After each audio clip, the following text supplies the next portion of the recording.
Hello and welcome to Grumpy Gamers. You're here with me, Pete, and along with me this week I have Ben. Hello. And Kirk.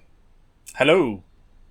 That was a bit no delayed, Eddie. Kirk. Good That was start. delayed. Yeah, were you expecting me to say Eddie and then listen to silence or something? But no. I actually expected you to say me first because I know you like to fuck things around a bit, but, you know. I did consider it and then went, nah, there's no need for that. That would be harsh. Fair play. But no, we have lost Eddie because he's too lazy to join us and apparently has an interview for his own job. That doesn't sound like an excuse or anything. That's already happened as well. Like, yeah, that's over. We are literally now just post-event, post-reason for being off podcast. But yes. I did also. I loved him turning around and going, "I just can't do the new releases, boys. I've got this thing on Tuesday." It's not, it's almost like we only share it with him a day before, not 7 full days before. That was magnificent. That was. I can't possibly. I've got no time to do the releases. If I'm going to be on the show, I've got no time to do the new releases. Eddie, it's in 3 days' time. I mean, he was at a wedding this weekend. I mean, come on. Give him some slack. There were 3 days before that. I posted it on Wednesday last week. He was home on Sunday. He likes to play games during the week. What do you want from him? It's Tuesday. Why am I defending him? Fuck that guy.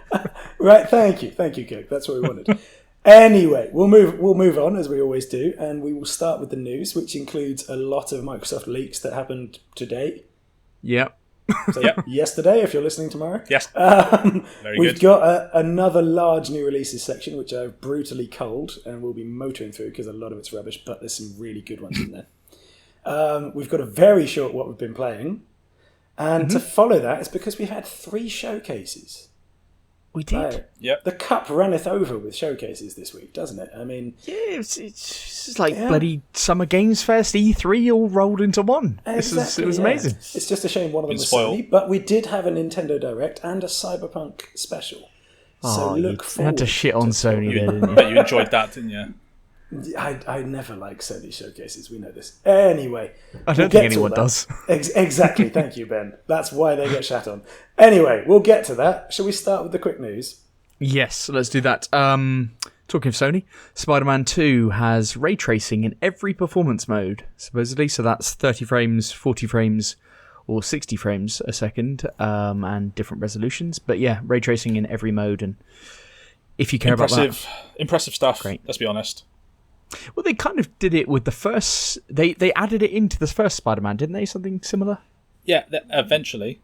But this is launching with it all. So that's the difference. Okay. So, Well, yeah. But that's good. That's good stuff. Next up, Hades 2 Early Access will release early next year. Yeah. Lovely.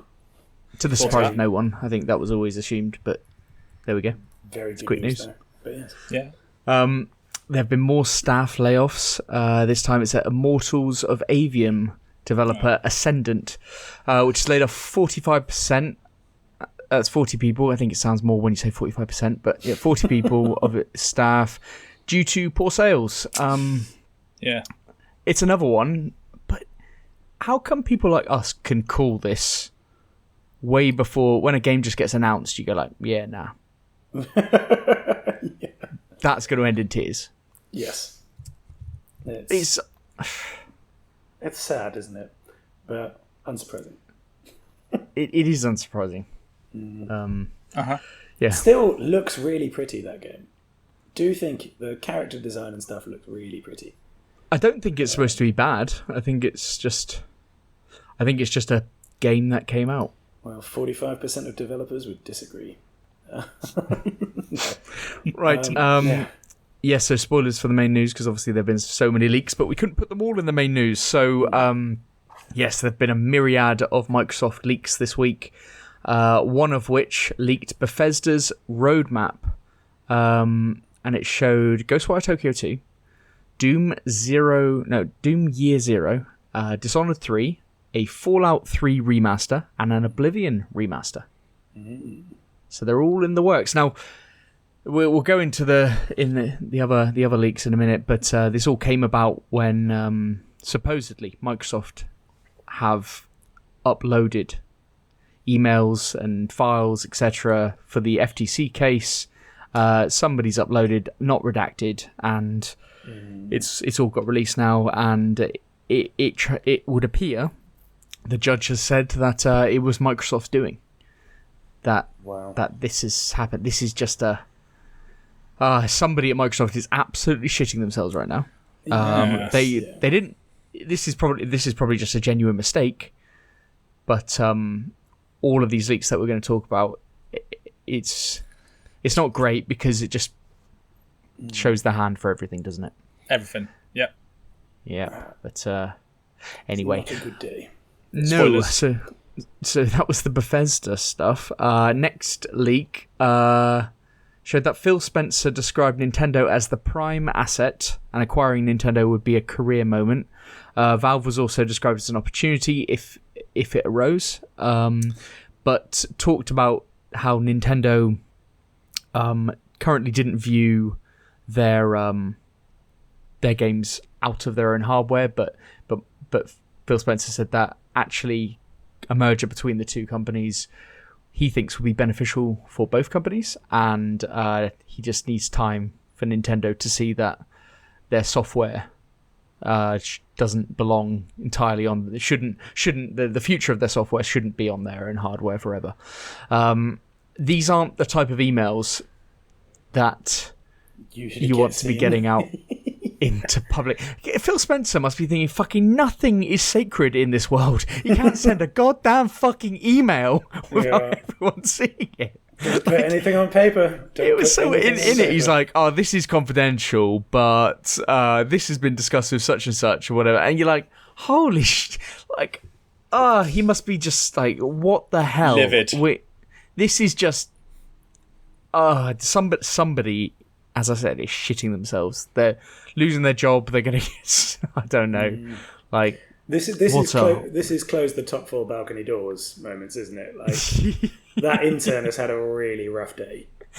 Yeah, this is not good, and the gaming community is terrible for it as well, because everyone laps it up. We're lapping it up, so to say, and all this kind of stuff. Now, actually, if you look at all the stuff that's going to come out and the stuff we'll talk about in a minute, it isn't exactly big stuff. Like, right? Yeah, and Xbox thought about acquiring Nintendo. Yeah, no shit. Okay, that's the bit. Thought they were the prime asset. The third biggest company you thought was the main asset to go for? Well, they're probably the second. Yes, I think they're second. Yeah, yeah. But I suppose I'm comparing to Microsoft, not Xbox. But yes. So but you're right. And Valve, who wouldn't want to buy Valve if they had the option?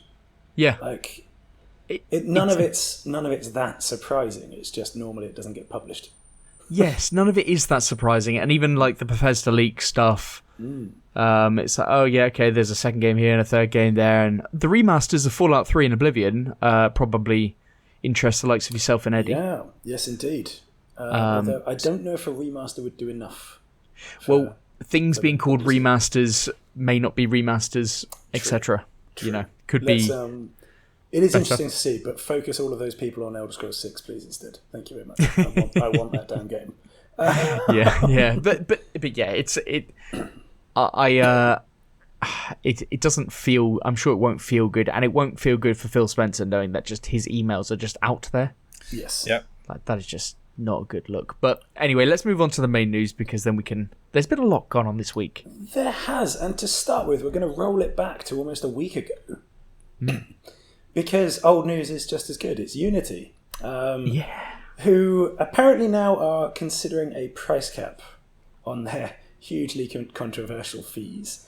So, let's start this with the initial outcry last Tuesday when Unity told developers on top of their existing license subscription they'd be expected to pay an additional monthly runtime fee each and every time a user installed their game, starting on the 1st of January next year.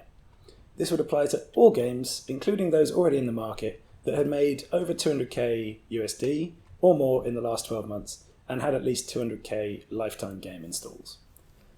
So pretty much everyone. And pretty much every time it was installed on any platform, even multiple installs by the same person, you were going to get charged. That's where this started. Yep. And as you may have noticed, Ben, I know you have, Kirk, I assume you have as well, this was everywhere. We had Cult of the Lamb. Bit of shitstorm. Yeah, we had Cult of the Lamb immediately come out and go, bye. On January 1st, this game ceases to exist, essentially. We had others doing similar things. We had Unreal, who gave a fantastic tweet response as well, just pointing out that there's a very, very manageable fees in comparison. It's a better engine as well, but we won't go into that. Now, at least, however, Unity have come back, and according to Bloomberg at least, they're saying they might cap this at 4% of a game's revenue for customers making over $1 million.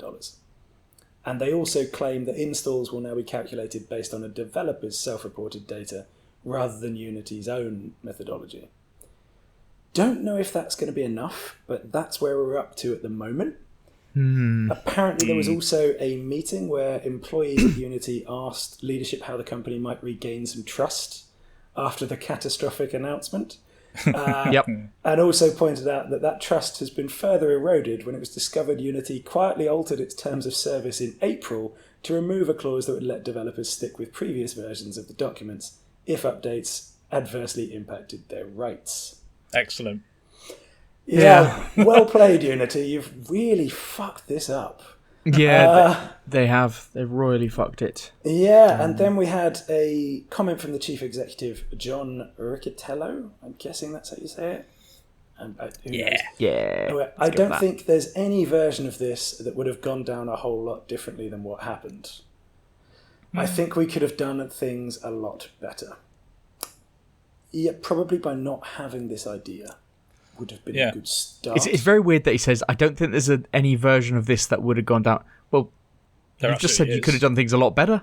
So there absolutely was a version of this that would have gone down better. Yeah, that's it. I mean, maybe finding a way to not, basically suggest to every indie developer on your system that they're bankrupt instantly the moment they start doing well. Look, this is such a weird thing. It's supposedly, I think they had somebody, and it might be the chief exec, I don't know, but somebody came in from EA about a year ago, something like that, to try and grow revenue for Unity. And EA microtransactions. This is effectively microtransactioning up the old development processes. Yeah, it's very, very odd. Now, microtransaction at the source, eh?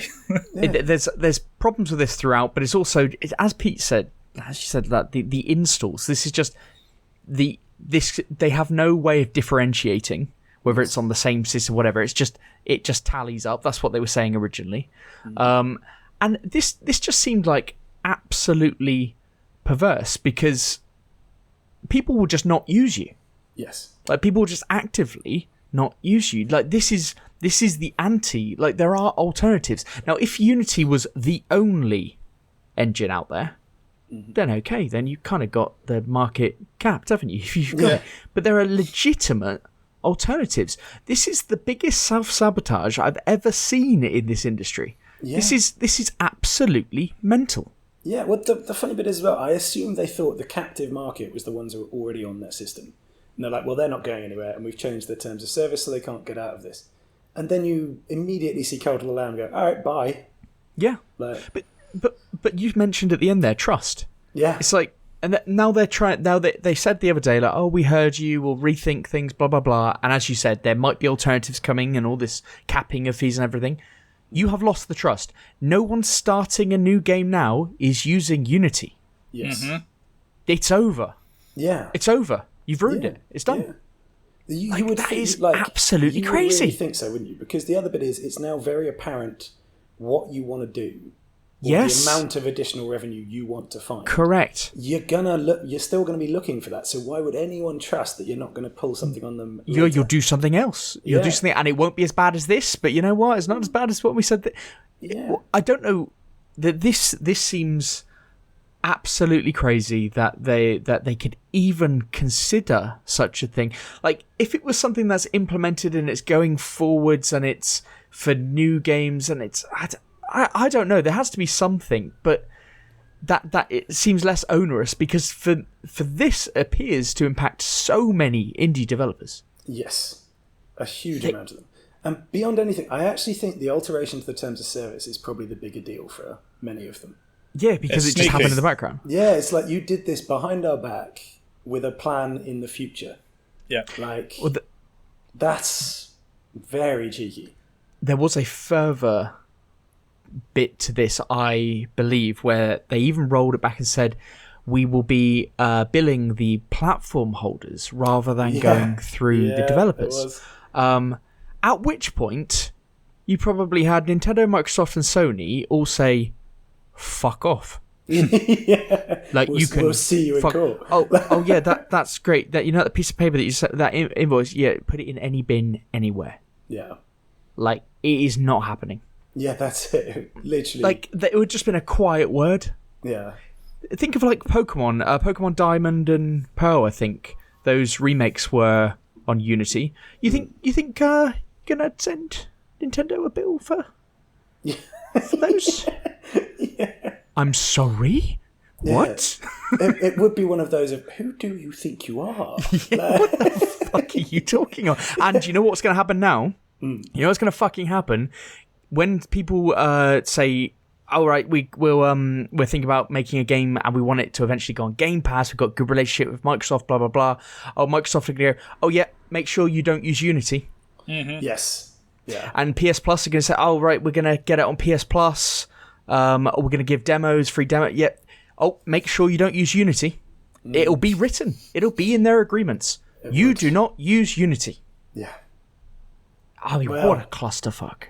Yeah, they really fucked this up. I suspect John, however you say his surname, is probably on a short lifespan as well now. But never mind. I would imagine so. I mean, not his literal life. No, not his literal life. I mean his career. That sounds quite threatening. Well, the ninjas, but no, I do mean career-wise. So anyway, shall we move back to the more up-to-date news? Great clarification. Okay, I'll take us on. So, hey Pete, have you heard about the new Xbox Series X and S consoles that have been detailed in recent leaks that happened today or yesterday, if you're listening today? No, Kirk, I told you literally just before the show, I have had no time to look at any news today. As usual, I don't listen to you, buddy. Anyway, let me fill you in. So it looks like Microsoft will be launching new consoles after all, due to release in 2024, if the leaked details are to be believed. This will precede a proper next-gen console for the Xbox, which is expected in 2028. So the new Series X, which is currently codenamed Brooklyn, will be an all-digital console and have a cylindrical design and is expected next October. And the leaks detailed a 2 terabyte internal SSD, faster Wi-Fi, which I think is Wi-Fi 6 at the moment, and a new Xbox controller, which I don't know if I know you haven't seen it, Pete, but Ben, have you seen it? You seen the controller? I haven't seen it. I've heard about it. I've heard about it. So it kind of reminds me of a Google Stadia controller, which I'm not too happy about personally. I've heard it's a little thin. Yeah, and it also looks like it's wearing pants as well. Like it's duo coloured. Let me get a glimpse of this Warlock one. Yeah, you have a look. Basically, okay. Right, carry on. So it also draw less power and have a front-facing USB-C port and retail at $499. That's dollars. The Series S was also detailed at $299 to retail and come out in August next year. Have 1 terabyte of storage, faster Wi-Fi, and reduced power, along with the new controller as well. Right, hold on. Okay, I've understood you now. I thought for a second there you were telling me that the new console controller was going to be £4.99. Okay, we're there. Good. Okay. No. God. Okay. So what doesn't seem to have been noted though is that they haven't mentioned that the consoles are going to be any more powerful. So these are essentially just going to be updated refreshes of the current consoles. There has been a mock-up visual of the Series X, which obviously, as I said, it's a cylindrical design. It basically looks like a square, like the current Series X, but just round, essentially. But the Series S doesn't look like it's had anything done to it at all, based on the mock-up. Yeah. So they seem to be obviously pushing this all digital future, which we kind of know is that they're kind of like moving towards. And there's also a big push on sustainability with the whole power saving kind of thingamabob, blah blah blah blah. Yeah, there's that. Yeah. So ultimately, this leak, the source of it has now obviously been removed. I saw Jez Corden tweet about this earlier, but obviously, as we know, it's all out there now. It is I think all out there. Yeah. the thing with this is, it is like you said with the roadmap for Bethesda. This is a hell of a lot of information, and all the specs and details are now out there with launch timings and etc. It just kind of put Microsoft in a real fucking bad place with this, hasn't it? So this isn't great on any level. The fact that this information is out there is definitely not great. I mean, this does seem like a wise move on their part. Like, SSD storage is much, much cheaper than it was even 2-3 years ago. So massively upgrading the storage and going with faster Wi-Fi makes sense mid-gen, really, doesn't it? Like, that makes a lot of sense, but it is a bit bad that all of this is out there for everyone to see. I wasn't saying bad that it's out there for everyone to see. I was saying this doesn't look great. You actually don't think so? Okay. no, Like, the PS5 are supposedly releasing a PS5 Pro. Yeah, which is going to be better spec'd all and over. this will have no better specs. So they're and it's not about having it doesn't matter about the power, because games are going to play on everything. It doesn't, and it's not going to be so much better to look at. Blah blah blah. Well, it's incremental games at this point. But the point is, when you walk into a shop and you have the PS5 Pro. And then you have this, and there will be a price difference in those, but probably the PS5 Pro will eventually just be the price of the PS5. When in a few years' time, like people get it, just says we're better. That doesn't it? Sony will be. Their branding just. Oh, well, we've got the better console.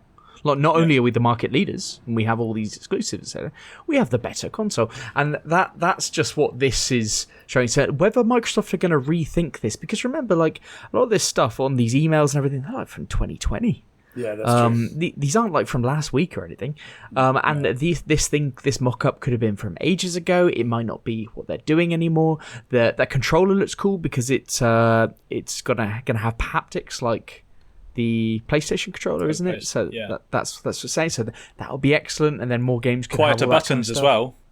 That is that's a one of the complaint, selling isn't it? points. Yeah, Well, that is a complaint about the Xbox controllers. Very, very long I know. buttons. I think just to kind of go on that point as well, Ben. The PS5 Pro is kind of rumored to have a detachable disk drive, so you can buy the base console as digital only, and then obviously still have a disk drive there if you want to. There's been nothing mentioned of these new refreshes for the Xbox that include such a feature, and it does look like they are trying to push that all digital future, which is not. I don't think it's the right time. Even next year, it wouldn't be. I think it's going to have to be. I think it would be the 2028 console next gen. Yeah, but they'd have to do that. Don't you think they would, rather than going in 2028 new console and being like, okay, now we don't have a disk drive. This is more of the introduction to that. You need to introduce the market to having their most powerful console, which does not have a disk drive. I imagine seeing what happened with the Xbox One when that launched and it was forced to have Kinect with it. Like that's one thing that fucked them up, didn't it? So yeah, I don't know. I'm still finding. I think you're being a little bit harsh here, guys. Because if this is coming out of the same RRP as the current versions with just double the storage, faster Wi-Fi. Oh, it's great in itself. I don't think that's a bad thing. No, in itself it's great. It's just that you can only say what's good when you compare to what else is out there. True, but it literally is the same price as the current versions, RRP-wise. Yeah, it's a much better proposition than we currently have, but it is significantly. I think it doesn't look great when juxtaposed with the Sony offering potentially. Yeah, the one we haven't seen because they didn't leak it all over the internet. Exactly, the one we haven't, the one we have not got confirmed. So okay, yes, fair enough. Okay, I mean, I don't know. Let's see. Yeah. Fair enough. But as Kurt said at the start, might be the game changer. Yes. As Kurt said at the start, though, that this showing their hand, if this is their hand. Because, as I said, the hand could have changed. But, yeah, they're just not going to feel good about just having all of their stuff out in the open for people to see. It's not the only stuff that's leaked, though, is it? They're feeling a bit naked right now. What else was leaked? It's so another document said that Elder Scrolls was not coming. Elder Scrolls 6 was not coming to the PS5. No, really? So shocking, isn't it? So following on from those other leaks, despite this being a surprise to absolutely no one, Jesus. court documents have said that Elder Scrolls 6 is not coming to the PS5, but it's going to come out 2026 or later. I thought that was already said. Definitely later. Later. Yeah, it's coming out in 2028 as a title for the launch new title. Gen. I'm furious. Yeah, Twitter and YouTube are a weird place, but the amount of YouTube thumbnails that I've seen, like about PlayStation, Elder Scrolls not coming to PlayStation, like genuine shock, a backlash to this. It's like, what are you? Starfield is they've bought the fucking company. This is essentially an Xbox, Microsoft company. Why would they? So there's a couple of things here. Like Starfield is evidence for enough that a game like that doesn't need to be on another console because it can do very, very well on PC and Xbox, and we've known about the number of players that it's got involved, all that kind of stuff. Skyrim itself sold 60 million copies over its 10-plus year period in many, many different consoles, etc. But if there's one way to get people into your ecosystem, it's to have, like, the sequel to a 60 million copy game being exclusive on your console. The counter to this, what people will say, is Call of Duty. Call of Duty is remaining multi-platform because it didn't make financial sense to just put that on the Xbox. Yeah, I think that's complete nonsense. Like the only reason that Call of Duty is going to be on PS5 is because they fucking have to. Yes. That's the only reason, because left to their own fucking devices, any acquisition would end up being exclusive, in my opinion. Now, the obvious known exception to that is Bungie.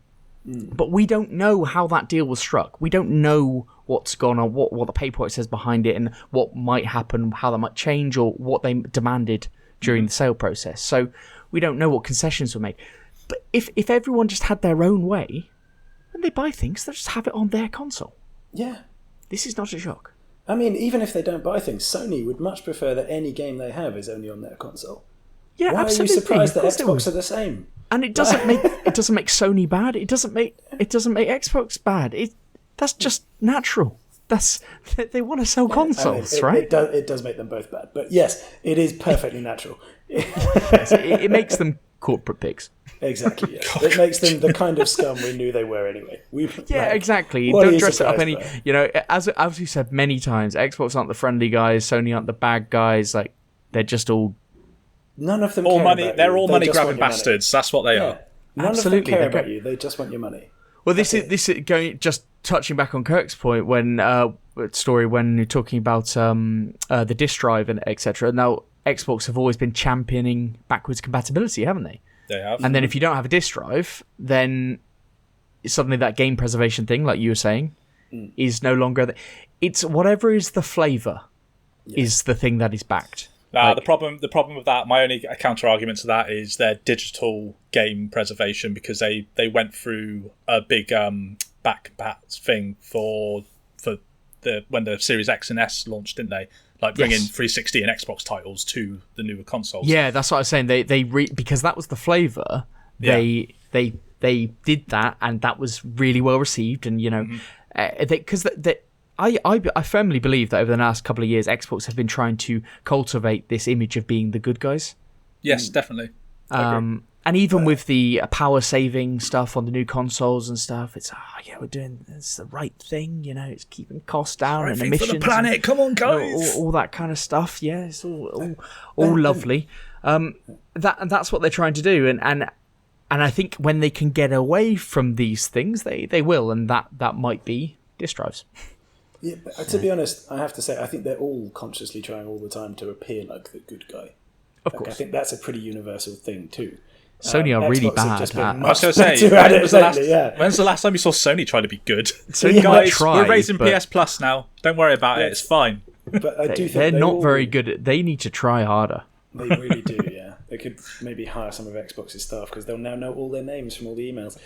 Anyway. And email addresses to contact them directly. They've got all of those details now, yeah. If you want a competition contract, it's probably available. Anyway, I feel we should move on from this. Mm-hmm. Mostly because I feel sorry for the intern again. But no. Poor intern. Poor guy. A lot of stuff has gone down in the last week. It's been interesting. Yeah. But I'm not just talking about this news because we do have a gigantic feature to get to. So let's crack on with the new releases. Let's do it. Okay. Yeah, and I'd put in some guff here about how annoying Eddie was for not doing this, but he's not even here, so he knows that already. I will be honest, there are more games than this coming out, guys. I did have to cut some, and you'll see why when I start with the first game, because this really should have been cut any other week. Party Animals comes to PC. Xbox is generally on September the 20th. Fight your friends as puppies, kittens, and other fuzzy creatures in Party Animals. Pour it out with your friends online and offline. Interact with the world under our realistic physics engine. Did I mention puppies? I mean, no need to shout that bit, but it's capitalised, Kirk. That's the rule. No. It's a casual fighting game of stuffed animals. Yeah, This survived. Yep. Let this be the limbo stick the other games hurtled over. I think this is on Game Pass. I think. I believe so. I think it's on Game Pass. Yeah. I think I got it downloaded. Yeah. Oh my gosh. There you go. Pete, I know exactly what you're thinking, and I'm with you. But there are a lot of people that are genuinely quite looking forward to this game. It looks like good fucking fun. It looks like good fun. I figured people who are into things like Fall Guys might well be interested in this. There's also some other Humans Fall Flat. Yeah, things like that. Like, for me personally, I want to vomit every time I look at it. But I do get there's a market. Otherwise, I think my niece and nephew would fucking love this. I'll tell you what. I was watching a stream of it earlier on Kind of Funny, and it does look like a hell of a lot of fun. And the physics do look pretty damn impressive, and more so, the water looks bloody great. Okay, I'm actually kind of with you on the water. The physics less so, but that might just be the weighting of the characters themselves. You know, you watch them like play that, and it's like, oh yeah, okay, that's quite fun. If you ever suggest, you could never get a group of friends to play this. Oh no, none of you guys would ever play it. I am aware of that. No, I know, and that's the point. I'm not sure that anyone could really gather friends. I want to play it with my roommate, so that's what I'm doing. Painful. Okay, I will say the best thing about this game for me was they got the guy from Honest Trailers to actually do the soundtrack trailer. Nice. Love that. Yeah. Great touch. Great. Like even says, "What am I doing here?" At one point. It's because it's a game that doesn't take itself seriously. So, that's a very positive thing in this case. Yes. Fuck's sake, Pete. So there you go. Party Animals on the 20th of September. The next up this week is Witchfire, which we've seen in quite a few places. Comes to PC on September 20th. Armed with strange weapons and forbidden pagan magic, hunt a powerful witch holding the key to your salvation. Witchfire is a dark fantasy roguelike shooter from the creators of Painkiller, Bulletstorm, and The Vanishing of Ethan Carter. They changed up the style of their name in the middle there, didn't they? Painkiller, Bulletstorm, Witchfire, The Vanishing of Ethan Carter. Different styles. Definitely. Yeah. Anyway, I still kind of want to like this game, but it really doesn't look good. Bulletstorm, I remember that game. That was a 360 game, wasn't it? Yeah. I remember quite enjoying it. It was a game that, if I remember correctly, had quite crass humour in there. Almost like a Gears rip-off sort of thing. Yes. I mean, looking at Witchfire, I don't think... Witchfire kind of makes... I don't know about you guys. It kind of makes me think of Doom with gunpowder weapons and magic. Yeah, that's a good shout. Yeah, it could be cool. I don't think it's going to be. I'm sad to say. Fair enough. Yeah, I think I'm with you, Pete. It's never grabbed me in any trailer at all. Never thought. Yeah, it's honestly just the premise. I really like gunpowder and magic is a really cool combo. Yeah. I don't like the look of the delivery. Well. No. Anyway, that's Witchfire, September 20th. Days of Doom comes to PC, PS5, Xbox, PS4, Xbox, and Switch. Yeah. September 21st. Gather your heroes and fight to make it to Sanctuary in this tactical RPG roguelite. Did we mention the zombies, raiders, and mysterious monstrosities that inhabit this post-apocalyptic wasteland? Welcome to the world of Days of Doom. It's your second sentence, guys. No, you hadn't mentioned it until that point. What are you talking about? Yeah, it's a turn-based tactical RPG with a clean but pretty cartoony-looking style. It's zombie apocalypse again. It's basic as fuck. I'm quite sad to hear you think it's basic as fuck. I haven't looked into how deep it is, but I really liked the delivery of the trailer. I liked the art style, and it is clean, isn't it? It's very clean. Yeah, this would be something that I would absolutely be willing to give a try if it wasn't too costly. And I had time. I absolutely would. It's on everything. I don't know. It's one of those where I was thinking, yeah, this doesn't look bad. Tactical RPG roguelike as well. That's got an appeal to it because you get invested in the run that you're in and the characters that you've got and the different whatever. I like the sound of it. I do like zombie games in that kind of format, I think. Well, you'll be disappointed to hear then, Ben. I've just reopened it on another tab to be like, was I unfair to call it basic? And it's now changed to coming soon.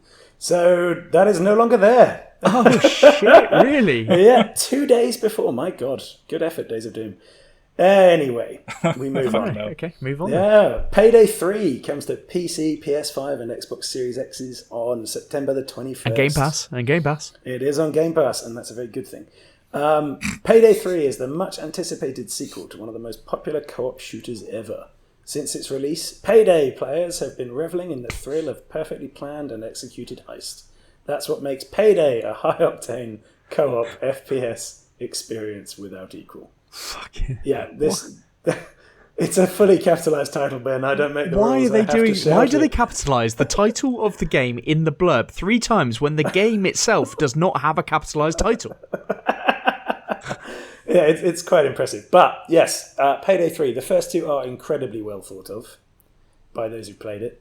It's coming to Game Pass, isn't it? I believe. Yes. Yep, coming to Game Pass. We've just mentioned that. So I actually think this could be really good. The graphics aren't particularly special, but I don't think that's the draw. They don't look bad either, I will say. Yeah, this is one that I would like to play. And if I can team up with people online and it not be burdensome, I imagine how that'll go. Every heist is loud. Yes. Immediately go loud, yes. But to be honest, that's kind of how I play anyway. So... Loud boy. Yeah, I'm quietly interested in this. This has the same appeal to me as something like Exo Primal did. Just something that I might enjoy in the background that I can just play on my own and get on, and it's playing with other people online, but it's not taken too seriously, and see how it goes. For me, I've never been drawn to the Payday series in the slightest. I don't know what it is about it. It's just nothing about it goes, you need to play this. Come on. So I always wanted to play Payday 2, but I came in too late into it. When I was interested in it, it was on a price reduction, and it's like, well, no one's going to be playing it now. Server's been shut down. Yeah, no one's going to be playing it now. Like, what's the point of really getting involved? And then I heard Payday 3 was coming out, and I'd definitely give that a go. So, they've had 2 of them. It must be good. Let's just leave it at that. That's a great point. They're incredibly well reviewed, and I mean, it's on Game Pass. It's on Game Pass. What more do you need? There's a reason. And then amidst my culling, someone's added one in. EAFC 20 early access. You love putting the early access ones in here, Ben. EAFC. Is this not FIFA? Keep up. It is indeed, Kirk. It's FIFA. Sorry. Yeah. EAFC 2024 comes to early access on September 22nd on everything except PC. Yeah. Well, the reason I put this in is because people who are balls deep into FIFA usually get the early access. I think if they're all into Ultimate Team, then they like to get in early because then players are cheaper on the Ultimate Team market system. Now, in order to do that, you have to pay about £100. Yes, something ridiculous like that. But that said, you do get, I believe, a full week early. Let me just check that. Okay. All right. I don't know about that. Good to have certainty. Yes, right, here we go. Release date is the 29th. Yeah, it's a full week early. So that's pretty... Okay. You do get some worth. £100. Okay, Yes. yeah, sure. That's an option available to you from the 22nd. Well, it's and I believe it's £70 otherwise, or 65, whatever you can find it for around that RRP. Yeah. Okay. So it's not okay. Right, yeah.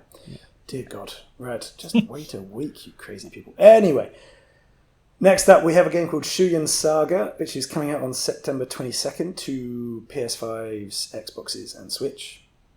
So Shuyan Saga is a graphic novel series where action scenes come alive in 3D combat gameplay.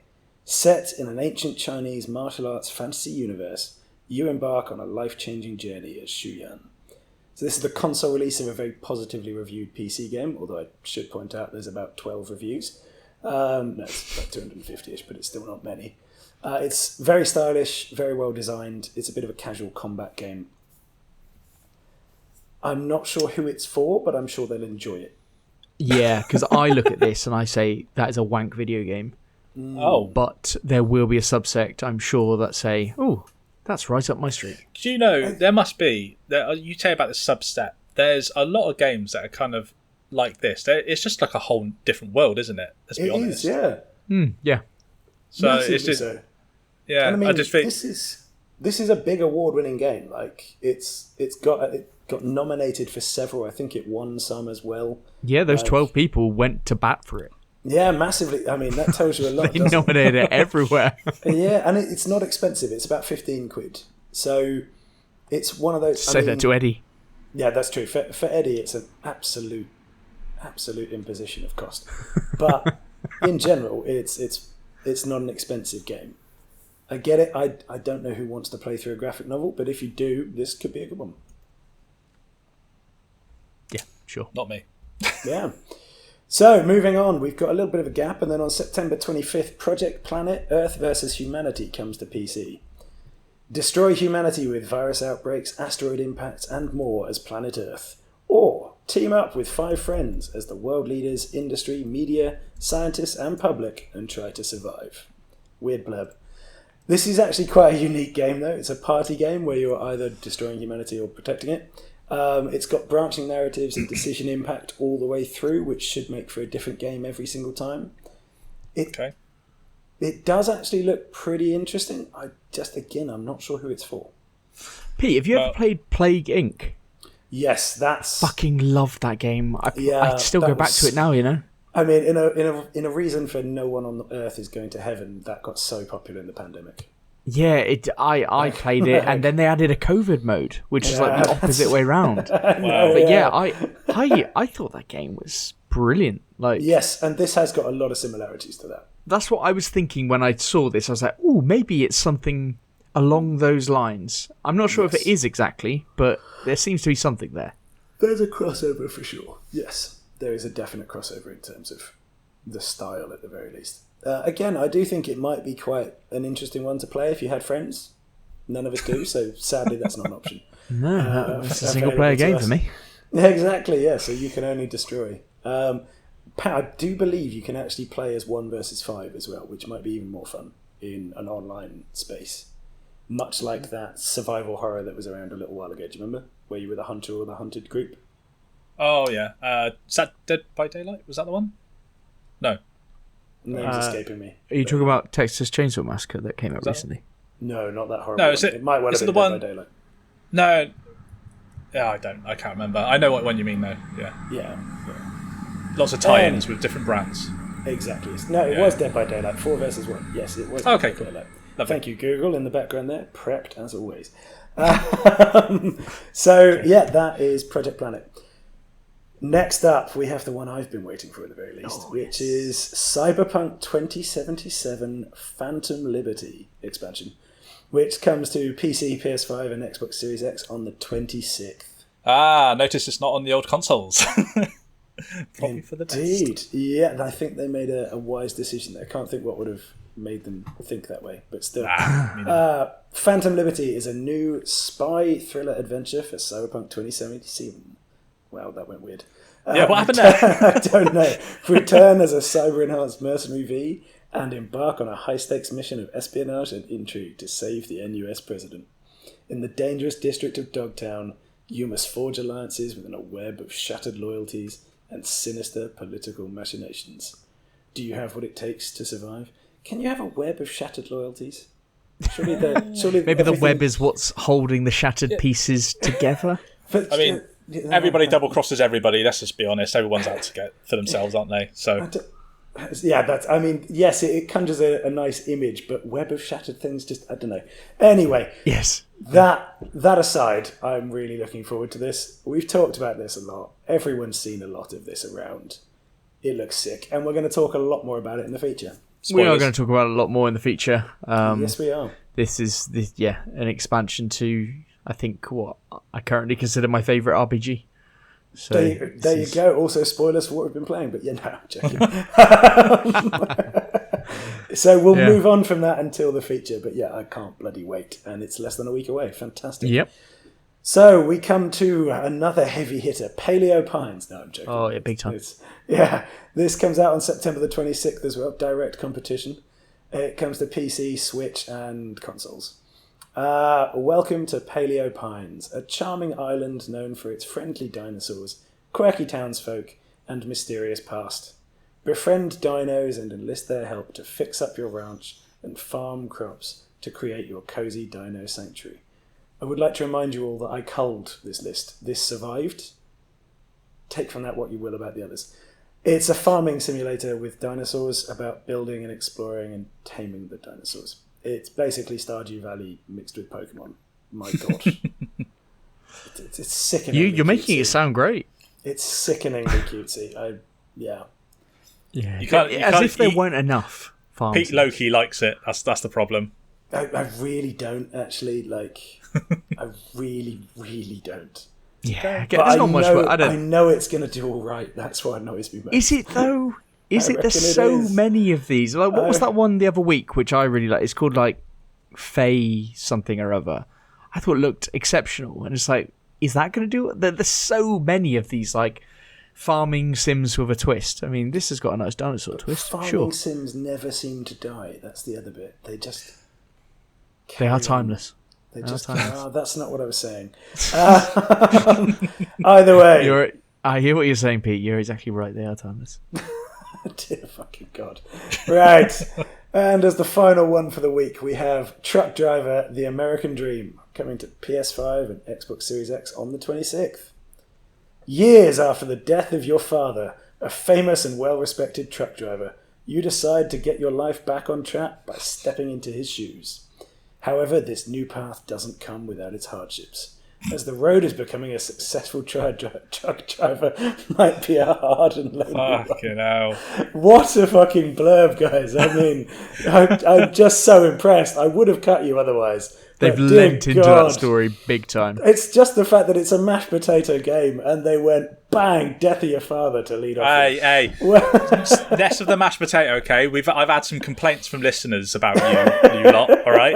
I'm not happy. They're not all the same. Not all racing games are the same. You shut the fuck up. They're clearly not. All the other ones are not some stunning storyline crafted around. Exactly. This one's got heart to it. This one has got heart. Yeah, this one they've chucked some garlic in that mash, all right? Like, come on now. They've varied it. Yeah, I think this is just a variety flavour of MASH. Yes. Okay, right. It's a truck driving simulator. But are you driving in the game? Yes. Right, there we go. Thank you. You are a piece of shit.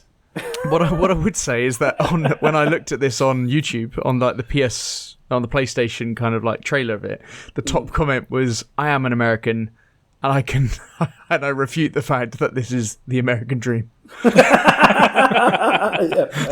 I mean, if anyone's allowed to say that.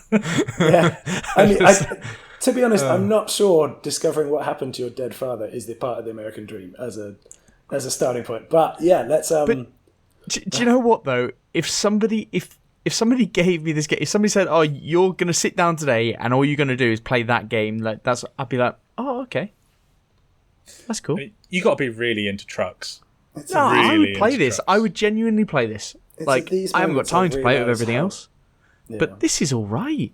It's at these moments I realise how different we are as people. Ben. See, But fair enough. this is the thing, and the listeners who are complaining about every driving game being the same, yeah, you're wrong. But yeah, and this is another. I don't mind a driving game, but I just recognise that they're all exactly the same. And yeah, there you go. This And this look- is one that I'd be willing to try, just like the others. I'd be Fair willing play. to try them. Well, this is the thing. We get it. Fuel costs are high. You can't go outside and drive your actual car. Go do it on a PC or Xbox. Yeah, absolutely. fine. When Forza Motorsport comes out, I'll be playing it. Kirk won't. He Yeah. hates it. I've got it preloaded, you fuck. Everyone said likes, you weren't everyone fucking likes some interested. mash now and again. It's fine. Yeah. Yeah, exactly. My girlfriend last week, she was like, "Oh, do you want to have that mashed potato?" I was, do I? I had it. It was wonderful. Yeah, whack it with some Lincolnshire sausages and some red onion gravy, and Absolutely you go. wonderful. It's great. Yeah. Think yourself lucky that we say it's mashed potato. That's what I say. Yeah.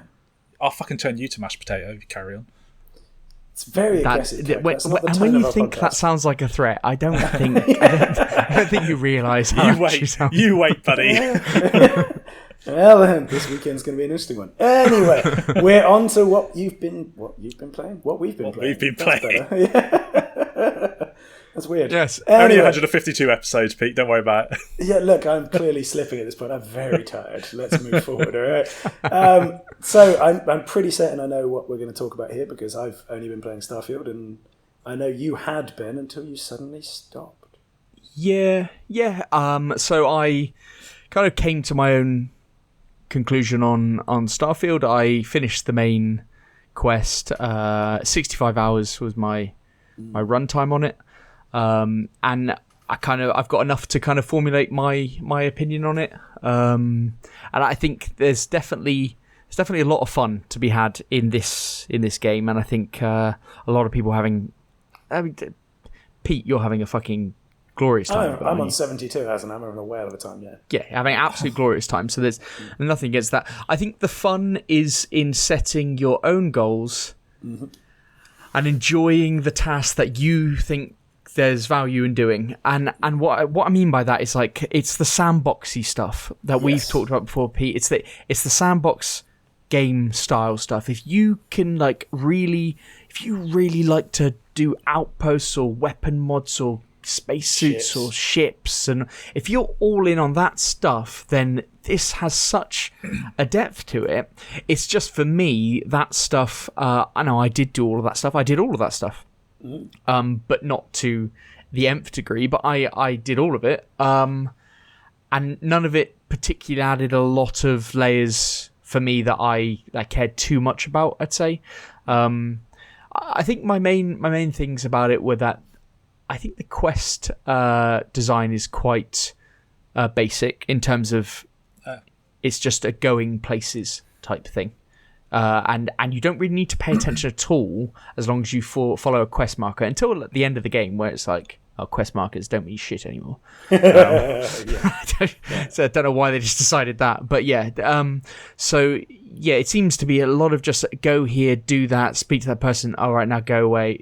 It seems quite basic in design for me. There are a lot of quality of life issues, which I know have been resolved. I was watching somebody play on stream yesterday, playing on the PC, and they had mods that the weapons were all organised with all their stats and everything, and I was like, oh, that looks so good. Yeah. Like, it was... I was like, oh, that's the way to fucking play. So, yeah, quality of life issues. Amazing, actually, but yeah. And I do think... And the depth in stuff that, like, I thought it was going to be all into, get the best ship or whatever. And I was until I was like, yeah, I don't really need it, though. And I couldn't really... For me, I couldn't put the importance in it. So that was... Yeah, that was that. I got to the end of the story, and the whole New Game Plus thing, I didn't go through to New Game Plus. I've stayed in my own universe so that I can continue on, because you do have that option. It doesn't explicitly... Well, it doesn't actually explicitly tell you in the words, but it doesn't give you a message on screen that says, you're about to go into New Game Plus, make sure you know what you're fucking doing. Yeah. But you can... at the point of no return, or of the appearance of, stepping over the event horizon, so to say, you can just turn around and walk away. Nice. And just keep walking into the abyss, and eventually you'll be taken back to your own universe. So that's So you can do it. So I'm there. And I went to boot it up the next day because I was like, well, you know what? I'm not playing anything else, and Cyberpunk's coming out, so I'll play some more of this. And I just turned it off straight away. I couldn't bring myself to do it. For me, it's a 7 out of 10. I think it's solid. It's a solid platform for growth. A lot of quality of life stuff they can bring in, mods, all this kind of stuff. I fundamentally think that the Bethesda way of doing RPGs is slightly dated for me. But crucially, I can understand this game being a 5 to a 10 for whoever is it, and you get your own enjoyment out of it. And for more than any other game I think I've played in recent times, I can understand all review scores. I can understand somebody saying it's 10 out of 10. I can understand somebody saying that's a 5 out of 10 game. I can understand it. So, yeah, that's my thoughts on it. Fair enough, yes. Well, to be honest, I think we've talked enough about Starfield of late anyway. I think that's what we planned. Yeah, I'm sure I will speak with Eddie about it in future anyway, as he's getting into it newer than the rest of us. Yeah, I'm interested to see what you guys think. Well, what Eddie thinks, and then if you're continuing to play, because, although these are my final thoughts, but your guys will be very interesting. The only problem I do have is that running around one of the locations in Starfield Neon does just make me want to play Cyberpunk. Like, oh, God, yeah. Neon, it's just like, I just want to be back in Night City. Oh, God, yeah. So, I mean, the other thing is I know I can just pick Starfield back up at any point. So we'll see how we go. My real thing is that I know that when we play Cyberpunk, when 2.0 comes out on Friday, which we'll talk about in the feature, when that patch comes out and we start playing a new game, it's going to be like, oh my God. I think it's going to be an oh my God moment of this is so much better than Starfield. And I don't think I've built it up too much in my head. I know I've played Cyberpunk a couple of times. Like I didn't just do one run. I did like 1.5 type of runs on Cyberpunk, and I love that game. I love that game, and in my mind, the one thing in Starfield that I couldn't shake was it really wanted me to play Cyberpunk. And Cyberpunk is better than it in every way that I have value. That I see value in. Yes. Yeah, and it will be interesting to see what it does. I mean, obviously, my main thing is min-maxing the fuck out of massive systems, and I'm not sure I'm going to have quite as much option to do that in Cyberpunk as I had originally, because I think they've fixed the things I massively broke to become supposedly, one video that I was watching today, somebody played the update for 50 hours, said that he has several builds, and one of which he called the Immortal build, so I'm sure that'll be right up your street. Wonderful. I literally openly stood in front of a machine gun in the original Cyberpunk for 10 minutes of AFK time and took no damage. Loved that. You can do some crazy, like Cyberpunk, you can just do mental, like crazy things. It's special. So I mean, let's see when they're in direct competition where it ends up. But for now, I feel we should move into the feature because we have got 3 showcases to talk about, and Cyberpunk is one of them. So let's start away from it, and let's start with the Nintendo Direct, shall we? Which was what day was that on, Ben? Was it 17th? Last I think both of the Sony and Nintendo Directs Thursday. were on They Thursday. were the 14th. They were the 14th. Yeah. Yes, you're correct. So, where do we want to start here? Splatoon. I mean, they open with Splatoon, single player DLC. Yes. Looked, are you hyped?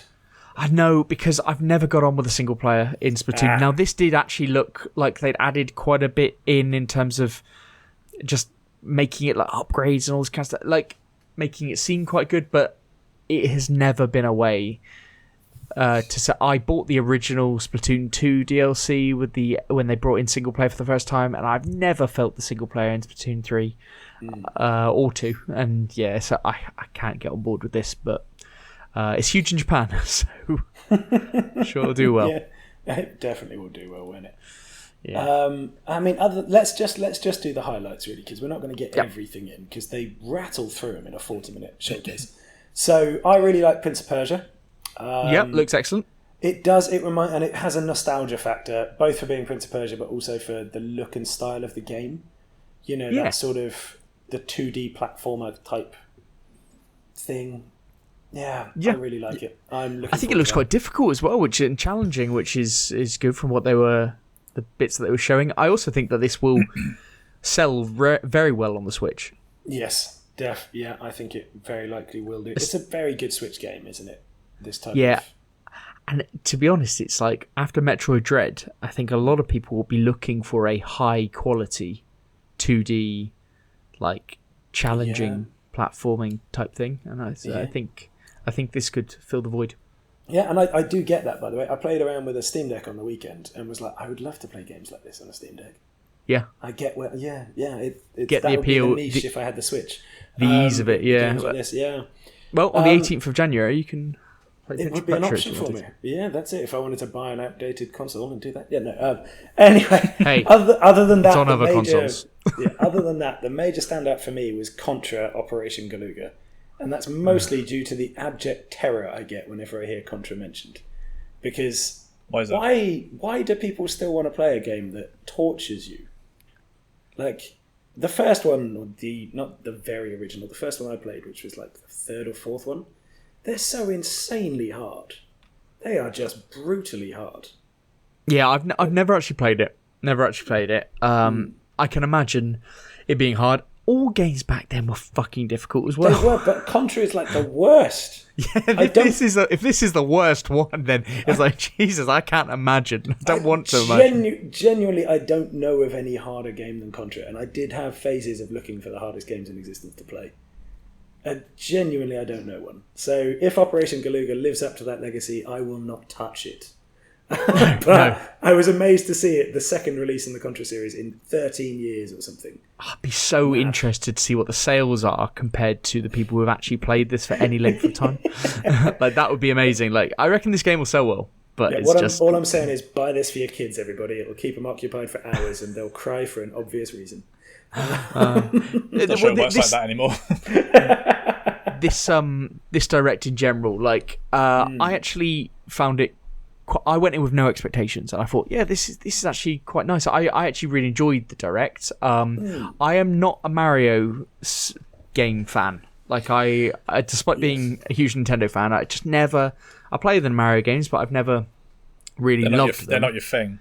No, but this Direct seemed to really do what the last one also did and threatened to do. They are really leaning hard on their first party releases and remakes and things like that to see themselves through to the end of the generation, knowing that third party support is now diminishing. So all the new games that are coming out, all the big budget, all the AA games or whatever, aren't really getting a look in on Switch. I mean, Mortal Kombat 1 did. But have you seen about that, the comparisons with Switch and the PlayStation version? Yeah, I have. But what do people fucking expect? I know, but it is so bad. Eyeballs popping out, like, that's not in a good way. Yeah, but if you want to play it on the Switch, you're gonna have to make some concessions. I mean, there's some concessions, and then there's what they've done. So. Well, you don't have to buy it, but I won't. but yeah, like, so this really was an example of that. So just grouping together, they had Mario versus Donkey Kong, which was I think it's a remake of a Wii U game or something like that. And I thought, Jesus, Nintendo is clearly on the wind down now. Yeah. They had the new Peach game, which I can't remember the name of it exactly, but it did actually look quite good and interesting. That comes in March 2024. They showed a bit more of that. They showed it in the last Direct. This one, this one isn't just a straight platformer. It's like different. It's almost like that got that Luigi's Mansion feel, where you go to a different part of the mansion and it's got a new theme, and it's got that with the Peach game. So that was quite good. They had Luigi's Mansion 2 remake as well, summer 2024, and Super Mario RPG they showed again, which looked pretty good. Got boss rush mode or something like that at the end, and the big announcement on the Mario front. So this is how heavily they leaned in this Direct to all of these first parties. Was Paper Mario Thousand Year Door remake. Big announcement. It looked really, really good. This looked pretty good. Yeah, it looked really tidy, didn't it? Like, so many people were happy with it, and I had a smile. I was just like, yeah, I'll get this, absolutely. Yeah.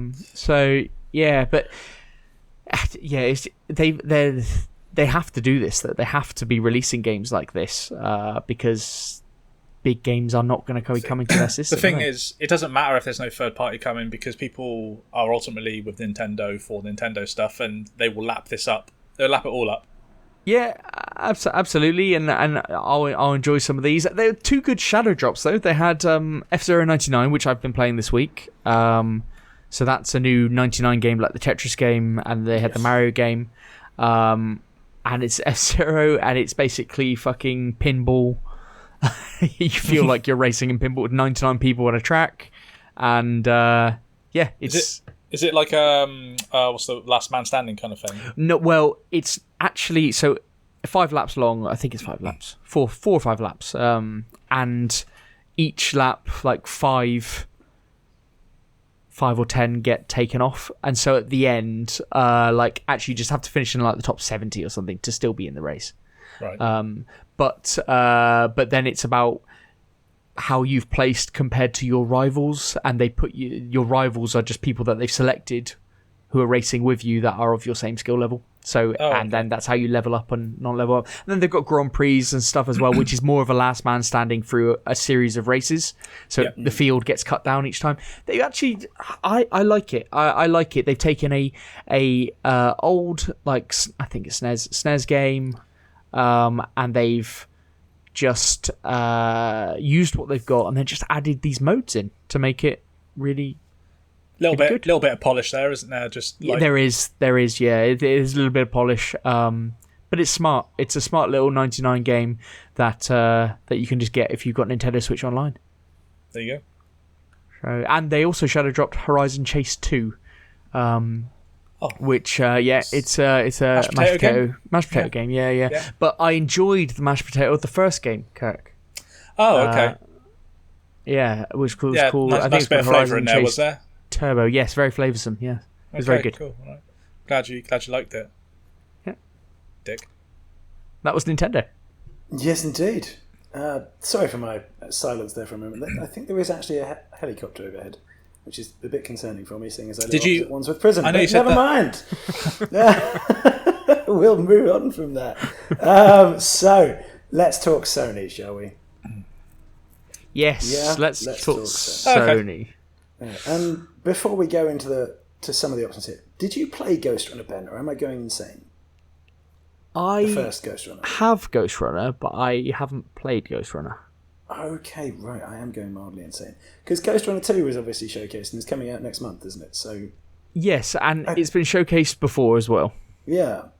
But I was just sort of... some part of me was like, he's definitely played that. And it's like, no, you haven't. I'm wrong. Yeah, I wanted to. I was then bought it, and I've just never played it. Okay. Yeah. That's mad. I was wrong. But it's supposed to be a good game. It's supposed to be a good game. Yeah, that's it. I was hoping you'd tell me it was as well, but never mind. Let's move on to the other things we saw there as well, which included Resident Evil 4, Kirk? No interest in the downloadable content. It's the Separate Ways content that was with the original. Personally, never played it. I just know about it, and I think what they've done is there was a lot of content cut from the remake that they've included in this, which is essentially what the main draw of it is. And everyone was clamoring for it when RE4 remake came out. And then the other thing with it is the VR mode, which I will admit I love the idea of VR in a Resi game, but it's after I played the original, well, the remake, so I say, I'm not. I'm all right, thanks.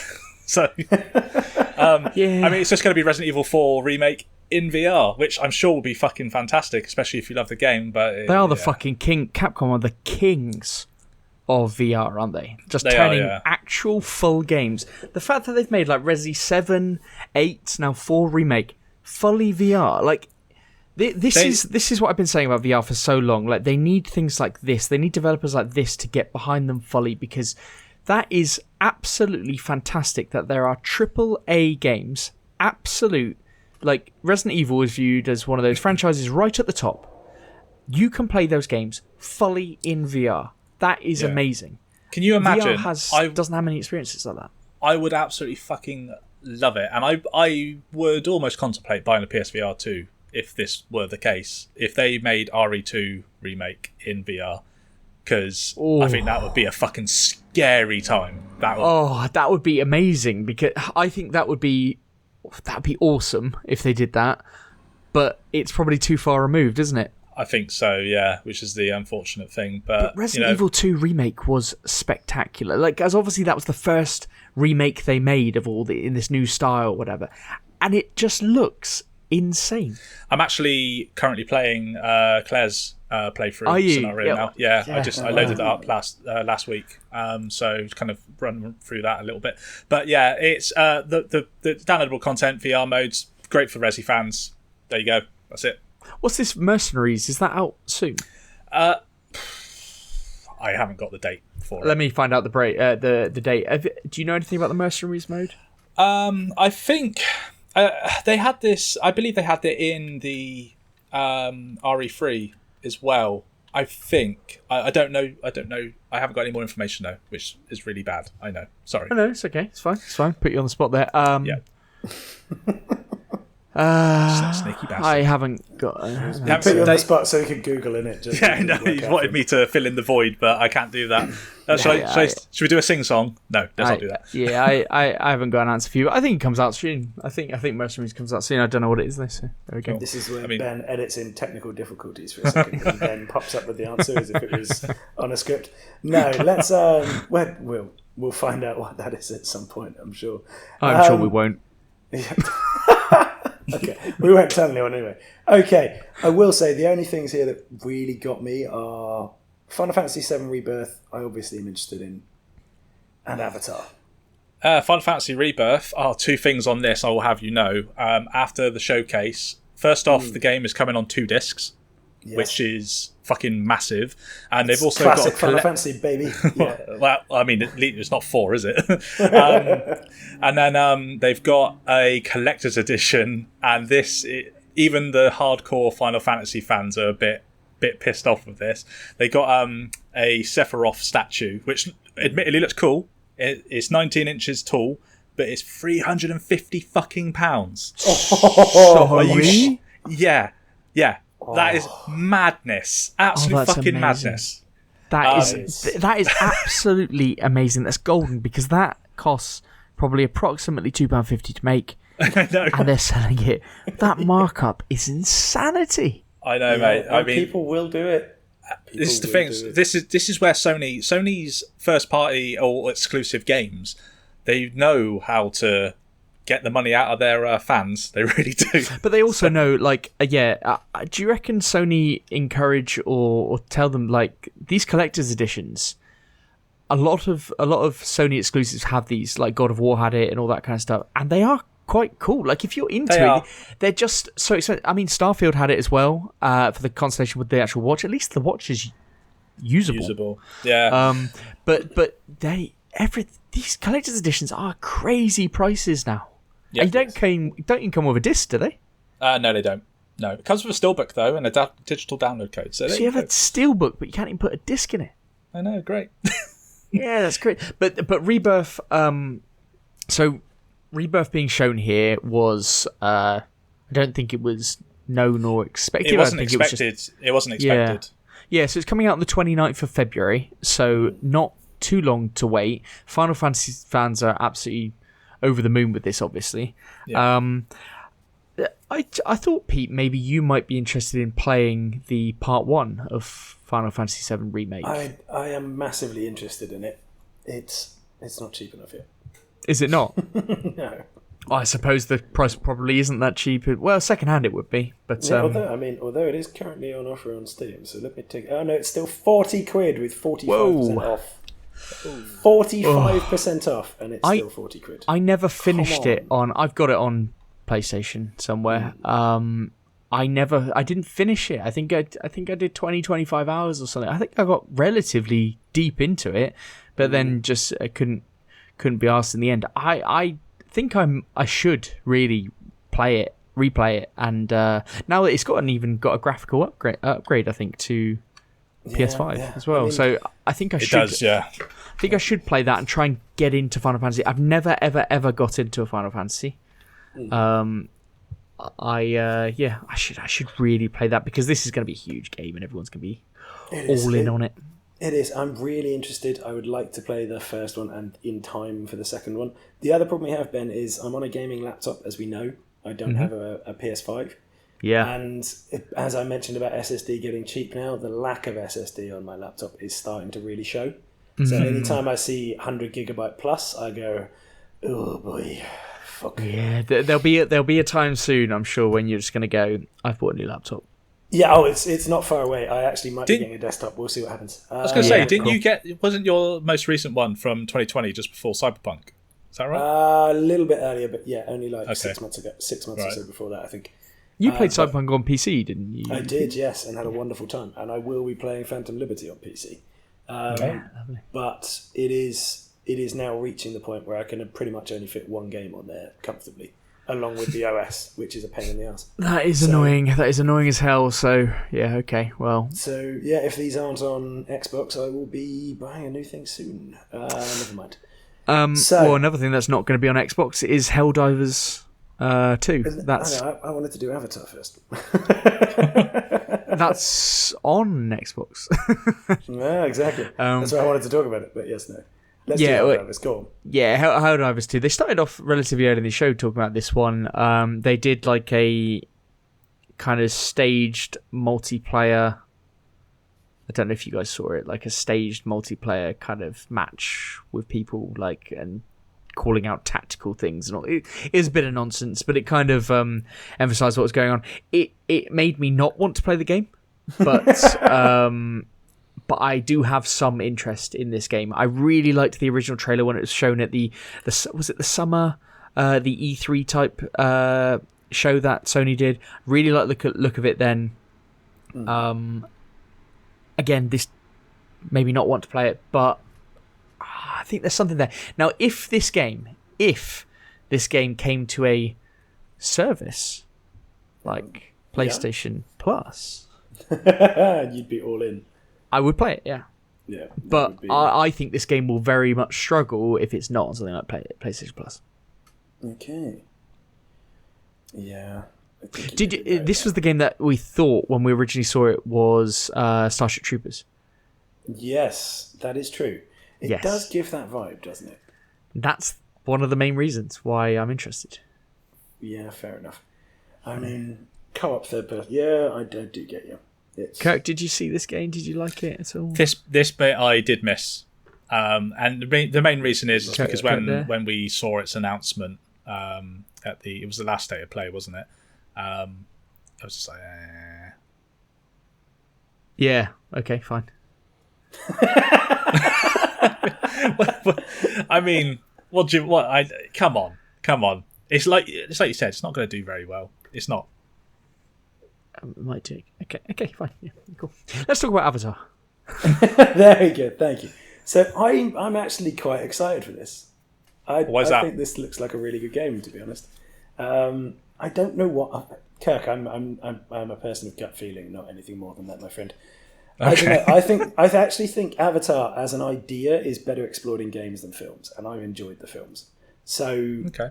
Did you see Avatar 2, Pete? Yes. It's fucking awesome. It was so good. I've really enjoyed both of them, though. That's the thing. I'm one of those people who actually really enjoyed the first one too. I'm so looking forward to this game as well because of that second film, though. Like, I remember on this podcast we said, like, when Avatar, it's like a year or two ago, we said, there's making some Avatar games. We were like, what?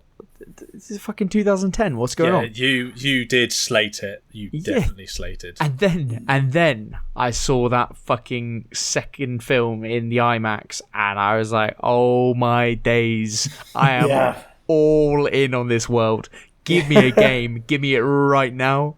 Yeah, it's the world that really pulls me more than anything else. That's the key. I really like it. So, Same. I just want to run around there. Yeah. What another thing that I really, really like is that this is coming out the 7th of December. I love a fucking sneaky game at the end of the year, like that you enjoy, like because the big games are all kind of out the way, and then you just get these like little smaller releases that have their own slot. Like there's nothing else around them. Game of the year and just went for it. Yeah. They're not into that shit. They're not into the game of the year conversation. They don't give a fuck. They're just. Yeah. Go on then, have that one for your Christmas game. Buy me for Christmas. Yeah, that's it. Yeah, thank you. We don't care about the awards. I'll have the Christmas money, thanks. Yes. Absolutely. I'm all in on that. Wonderful. The other thing that they showed was a little Spider-Man 2 deep dive. I am now more into Spider-Man 2. This was always going to happen. No, I'm actually quite happy to hear that because someone needed to be in. My God, I think it looks terrible. But yes, go on, Ben. I'm being drawn in by what they're talking about and telling myself that the fact that when I played Miles Morales and I thought that this is everything that's wrong with video games and everyone's celebrating this and that's just, accentuating that nonsense being just peddled out. I'm telling myself that I was wrong because I really enjoyed the first game. I really enjoyed Spider-Man 2018 when I played it. When I played Miles Morales, I said I think my gaming tastes have changed because now all I see is just butting, bashy crap, bullet spongy nonsense with lovely cutscenes in between. And everything's quick time events and everything's scripted and it's all just a load of shite. And you have upgrades here and then the upgrades are just. What's your point, Ben? Come on. It's awful, but they showed it just looks lovely. The way that they even did the fast travel. In this game, that does look very slick. It looks special, doesn't it? Like you just click where you're going to go to, and then you're already swinging down that street. Like that is the way to do it. Yeah. Like that is such a good way of doing fast travel. And I do love Spider-Man, my favorite of all the superheroes. We live in different worlds, Ben. It's very well documented, Pete, that you do not like Spider-Man. We do not need to hear that again, all right? The things that I watched part of this section of the state of play, but again, I don't really have the interest, and I still don't. But from what I have gathered from previews, because early previews have gone live now, a lot of journalists and stuff were able to go and play at a closed off event last week, I think it was. Yeah.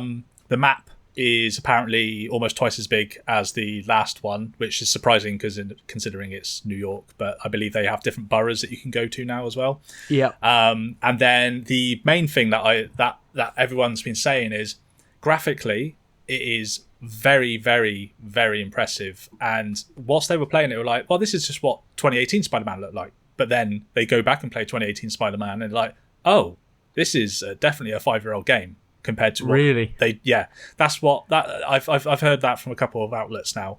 So I'm hoping that's true, because if it is, I mean, if it's utilized in the PS5's power properly, and Insomniac have really they're masters of their craft, aren't they? Let's be honest. So they are, and I saw that and it might be from footage that's come out of the people playing previews or whatever, the lizard boss fight, one that they showed.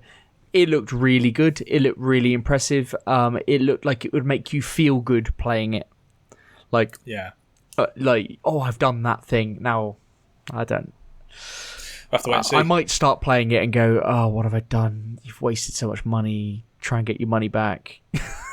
That might be my thought process. Jesus Christ. But, because I was saying this to Eddie the other day. I was like, I know what I'm going to get with Spider-Man. Like, you know exactly what it is. And it is a sequel. Like, what else do you fucking expect? It's a sequel to the fucking first game. Yeah. Miles Morales as well. It's the same fucking game. But I'm telling myself that this is going to be good. I'm sure it will be. But people are fucking hyped for it. It is going to sell. It's a system seller, this one. It is a system seller, which I do find odd. But it's massive. It's massive. Yes, and that was really Sony. So Sony, their state, I thought it was actually all right. That what they didn't show here is anything that we didn't really know about. Yeah, that's true. This was all stuff we'd seen before. Yeah, and this is concerning. Apart from Rebirth. No. Yeah, but we knew it was coming. Yeah, so yeah. And but they didn't show it at the last event. They showed it at the end, didn't they? Was it Rebirth? I don't know. I don't know. I can't remember. But as far as I'm aware, they didn't show anything new. They just showed you new stuff from added a few dates and stuff. PlayStation is looking barren for next year. Yeah. It's looking barren. They're not. This looks like Xbox 2 years ago. Oh, it does. That's a dark tone. It does. I mean, even Final Fantasy VII Rebirth hasn't even fucking first party. Come on, we haven't even talked about foam stars here, Ben. How can you say it in that? Yeah. Or Honkai Star Rail.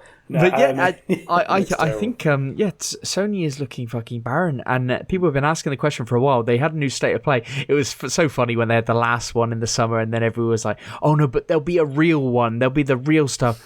Then they showed this, and it's like it's just exactly the same. Like I enjoy these events now because I go in with zero expectation. I was my own worst enemy to all these events, but Nintendo and Sony today. On Thursday, I went in with zero expectation, and I enjoyed them both. But I know me 2 years ago would have said they were both a load of wank.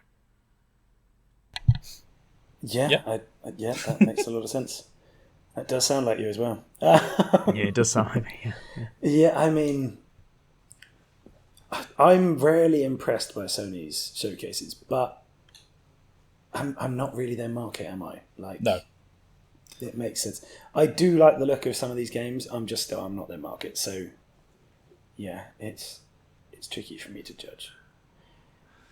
Okay, however, I do want to move us on because I really want to talk about. Let's do it. Let's talk about the main showcase that day. Come on. Let's do that. So the same day we had CD Projekt Red. CD Projekt Red. Yeah, I'm so tired. Are you okay today? No, I slept about 4 hours last night. I'm literally on the edge of death. It's fine.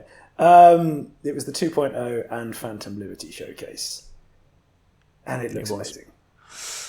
Yeah. So we started out with the CGI trailer for the DLC with a lot of Idris Elba. That looked fantastic, didn't it? Love Idris Elba. And that intro trailer was phenomenal.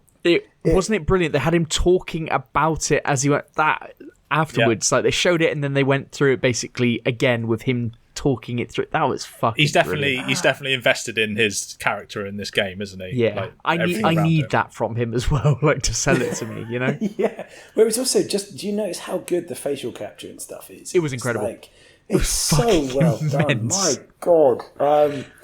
That worked really, really well. They went through, obviously CGI trailers online. Go and check it out if you haven't seen it so far. It's incredible. Yeah. But then they started to really actually get into the gameplay. And I think it's probably important first to split 2.0 and Phantom Liberty a bit, don't you? Yes, definitely. Definitely split those two. Yeah, so 2.0 is a free update.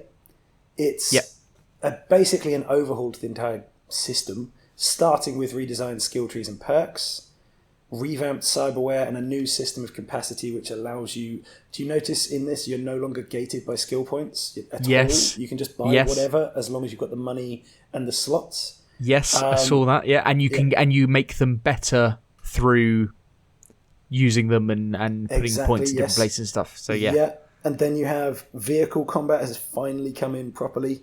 Car chases are finally in this properly. The combat AI has been improved. The new police system, which I think is probably my favourite thing. Can we talk about the new police system? We're going to, Ben. We'll come back to it. The UI and UX has been improved overall, and obviously there's a whole bunch of new loot and items. There's also 2 or 3 new radio stations on that side of it. And then we've got the paid expansion, which is Phantom Liberty, which brings in a whole new district called Dogtown. It's the brand new storyline, which features Idris Elba and other characters. New quests, new gigs, new boss fights, missions and airdrops from vehicles, lots of new dynamic events. Endless, they say. Yeah, endless, they claim. That's so good. a relic skill tree and abilities to bring in, Yes. and then over 100 more new items, vehicle missile launchers, and an increase in level cap to 60. Right, Yes. before you carry on, this is what Cyberpunk should have been. That is kind of what they're going for, I think. They're going for like... This is essentially a rebrand, isn't it? It's a soft reboot almost. Yeah, 100%. Yeah. Wholly agree with that. And as much as I loved it originally, I'm all for it anyway. So, Fair. let's take a minute and look at some of the things that are highlights for us. But let's start with the police, because you and I both, Ben, love this. So this Oh update of 2.0 comes out on Friday. Now, what is the date on Friday? 23rd? 22nd. 22nd. And then the expansion comes out on the 29th. 26th, Ben. 26th, Ben. Yeah. Oh, 5 days later. Yeah, 4 days later, in fact. Yeah. I'm sure... You sure it's not? Okay, fine. Yeah, but it's not... I'm pretty sure it's 5 days. That's what I read earlier. So there's not a lot of time in between those two. They have recommended, I've seen it recommended by CD Projekt and by people who've played the update, that to start a new save. Yes. Obviously, people haven't necessarily got the time for all of that, but that is because they say you're going to get more out of the experience because you're building your skill trees and perk systems throughout the game, and then you're buying different cyberware because you can use it differently and all this kind of stuff. So you have a better experience starting the game again under this update on Friday. Mm-hmm. The things that look amazing, the police system looks incredible. So the wanted system that they've got with like GTA style, at all the different levels, different things happen. The AI of the police has been vastly improved. I've seen a video this morning, a 15-minute video of somebody who played 50 odd hours of the update, and he said that the AI is now brilliant. They're harder. Everything's harder, he said. But it wasn't exactly hard to begin with, so he said everything's harder. They're more tactical than they've ever been, and they're relentless. And he said on max level, when you get max tech, max tac is the bit that impressed me most. That's what they come, and it's basically everything about it. Like basically 5 bosses come at once, and I can't wait for that. That it just seems awesome. Like I've been watching the Edge Runners series again to kind of get me all up in it.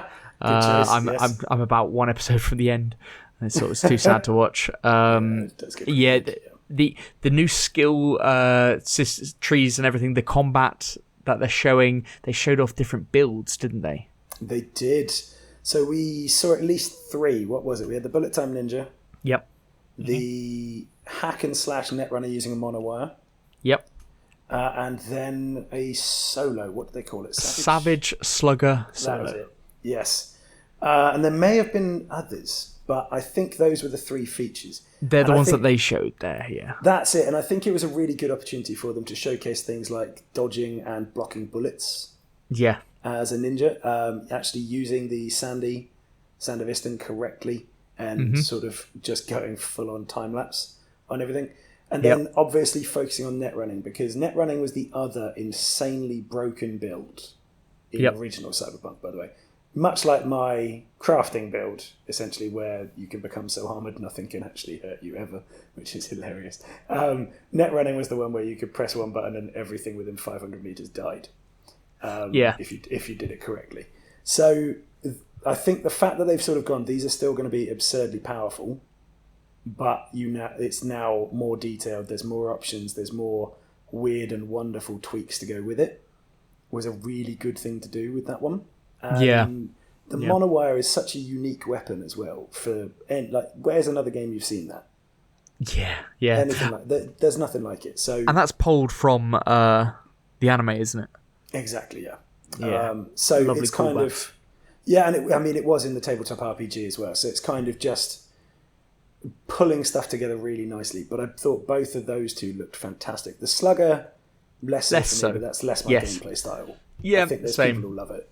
Bullet Time Ninja looked right up my street. Yeah, I thought the katana and blocking bullets were the real way for one. I always use a katana. So it just as I said earlier, this is the game that I have just been wanting to play whilst playing Starfield, and I have a feeling combat-wise, well, it's the combat in Starfield and the combat in Cyberpunk is just not comparable in my opinion. It's just different entirely. I don't know how you feel about that, Pete, but I think you've got to. I am a brutal min-maxer, Ben. So in both of them, I'm now at a point where I just couldn't be hurt. Really? Yeah, no, but it's not about being hurt or about any difficulty or anything like that. It's about just the general combat and how it feels and the gunplay and everything. Like, I don't think there's a comparison between the two, but other people might feel differently. I have yet to find a gun that compares to Conrad's hammer in Starfield. I'll give you that, because using a gun that's insanely slow but just blows everything up in one shot is really fun. I do use that. It's like the first time in Cyberpunk when you used Johnny's the revolver. His pistol. Yeah, that, and when you get it Malorian yourself, arms. When you get it yourself, you get like a shitty version of it. Yeah, you do. Fuck. In his memory, it's fucking insane. In his memory, it's just a one-hit kill everything. Yeah. Headshot pop on everything. Yes. Yeah. So I mean, I will, by the way, point out, I think the next thing down for me in this is the vehicle combat. Yes. So we're talking about combat. Comparisons to Starfield aside, vehicle combat was a major miss the first time around this came out. Mm-hmm. I'm really glad to see it's in there, and the addition of missile launchers in the paid expansion. I love that. That works perfectly in my eyes. Yep. I think that's going to be a majorly good addition. So, yes. And I thought they showcased it well as well. Having you up against things with rocket launchers as well. And having machine guns on your car or using a samurai sword on the back of your bike. Yes, I've heard that's really fun to do. The machine guns on the car, they're very powerful. You've got rocket launchers on the car and everything. Like, everything is... They said that the car combat, if you're attacking a gang with a car, like, you're taking everyone out. And that's what would happen if you had a machine gun attached to your car. Yeah, and it's street legal, apparently. Yes, that's exactly what you want. Yeah. It makes perfect sense. But no, I think of all the features we've listed there, they showcased them really well. It looks like what Cyberpunk should have been the first time round. And they're adding in a storyline that looks like it's going to give you another 20 hours of gameplay. It does, yeah. And this whole new relic skill system as well. Exactly. And even if you don't want that bit, you're still getting the free update, which is doing a huge amount of this stuff. Overall, I thought it was a really good showcase. And I thought all the stuff we're getting is fantastic, frankly. Kirk, are you interested in this at all? I am. Do you know what? After my time with Starfield, I feel like I want to go to something which, although it will be familiar, it will be new at the same time. And okay. I did enjoy. I loved Cyberpunk back in 2020. You did, yeah. Very well documented on this podcast as well. We had a little WhatsApp group at the time. We did. Yeah. It will be something that I don't think I'm going to jump in straight away, only because I've got some other things and bits and bobs to work on. But I would like to, and the addition of Phantom Liberty just seems great as well. And I love Idris Elba; he's fantastic. Like, you can't do any wrong, really. Yeah. So it definitely screams like I said. Like I said at the head of this, it looks like what Cyberpunk should have been, and even though I enjoyed it back then, if I go in with a fresh do a whole new game and just play it from the start, I think I'll have a fucking great time. So same. Yeah. It's actually an interesting one, by the way. I have changed, and I may now be a day one. And goodness! That's partially because I really like the showcase, and I do want to jump in. Partially because I know I can come back to Starfield, because I always do with Bethesda games. Mm-hmm. And also partially because I'm not sure I can have Ben playing this and me not. Well, the thing is, I might not get it day one. It depends how much of the update, because I'm going to start a new save, obviously, on Friday. But if I'm going to play it, but I'm not going to rush it, and I'm just going to play the expansion when I feel like it should fit in with the story. I'll probably buy it pretty soon, and then just, depending on when it feels right to start playing that, I'll play it. Yeah, I think that makes a lot of sense. I don't necessarily mean I'll jump straight to Phantom Liberty. I mean, I think the moment this comes out, I'll be back on Cyberpunk. We're playing Cyberpunk on Friday, I know that. That's the way it's going. Yeah, that's what's happened. Yes, it's it's been established. Yeah, I may or may not have been booking the day off work. Yeah, I have the day completely free, Pete. You don't work, Ben. That's not a brag. For fuck's sake. I don't actually know when. I don't actually know You work? what time of day it comes out. I am not sure. That's why I'm wondering if there's a difference in release times between the two, because I do think they said 5 days, but it is the 22nd and the 26th. So I'm curious as to how that's actually. Yeah, is it midnight? Please be midnight. Or is like one of them 4 a.m. and one of them's 11 p.m. and then it's like, well, it's sort of a fifth day. I even looked on Google. I was like, can you preload the update? Like, no, that's not how it works. Yeah, that would be absurd. Let's see though. Let's see. It is coming out. Of the three, I would suggest if people are going to watch one of them, watch the Cyberpunk one, wouldn't you? Oh, yeah, I don't know. definitely. Like my Cyberpunk's one of those. It's so you got a lot of people that just never played it or wanted to play it back, that gave it a little bit of time, they didn't play it. A lot of people also just have really bad impressions of the game because of people's saying things negatively about it, and it took on a world of its own. Like for me, it was my favorite RPG that I'd played. Yeah, I put it forward for Game of the Year, didn't I? So. Yeah, exactly. Yeah, and we actually had the discussion on the Game of the Year, or whatever. It can't win the Game of the Year because of everything else that had gone on in the game. But us three loved the game. Yeah. So, but it's and this will only make the game better. And I think it's exactly how they envisaged it from the start. So, this is going to be the best place to play it. I just urge people to consider playing it if they haven't, because it is, I think, as I said, best RPG I've ever played. Yes, fair enough. Well, on that bombshell, I feel we should let people know where they can disagree with you, Ben. Okay. I feel that's what we should do. I didn't know where you were going with that. That was a weird segue. I'm very tired. Can we move past this? I was a specialist. You can email us podcast@grumpygamers.co.uk or tweet us at grumpygamerspod. Fantastic. But for this week, it is GG. GG. GG.